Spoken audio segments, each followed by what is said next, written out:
So I'm going to dehydrate these tomatoes, so I'm slicing them up thick. I sliced the first bunch up too thin, and they dried out too thinly. The second batch I did a bit thicker, and it worked better.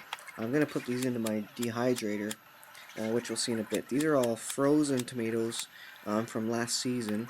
Um, Most of the frozen tomatoes we're going to process up and make them into sauces and such, but these bunch I want to try dehydrating since I fixed my dehydrator. So I got the bowl here, and I'm going to start spreading it on the dehydrator racks. And it's fairly simple, you just spread them out on there evenly, one layer. It's ideal if they don't touch each other, but I don't get too fussy about the arrangement of them.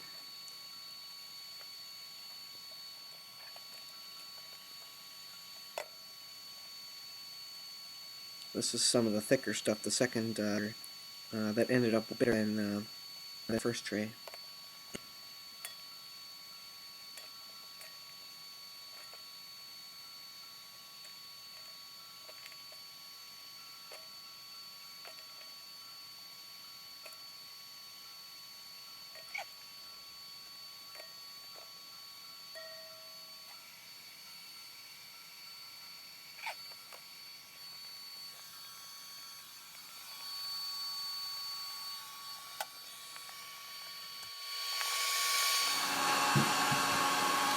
This is the loud dehydrator in action here.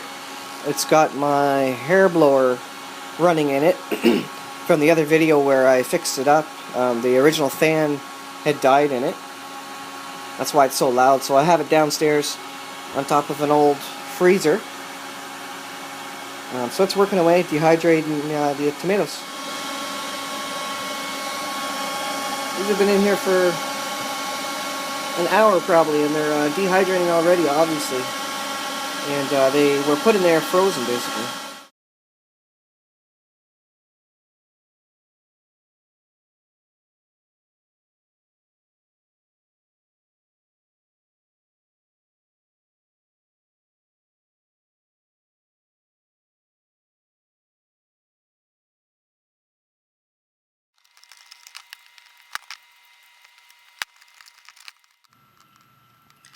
So here I'm just picking the dried tomatoes off the rack. Some of the thinner ones were a bit harder to get off. They're a bit more stuck to the rack than the thicker ones. Thicker ones certainly work a little bit better, but you do need to clean the racks a little bit after. Usually just wash and brush them off a little bit. These are the thicker ones, or they ended up coming off a lot more cleanly. These are just like potato chips, actually they're so dry.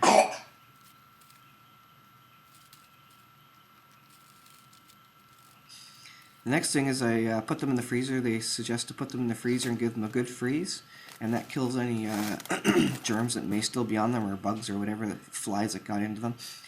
And then I packed them into, the next morning I packed them into a jar. And we'll keep this in the cupboard, and we'll use this in our pizzas and other recipes.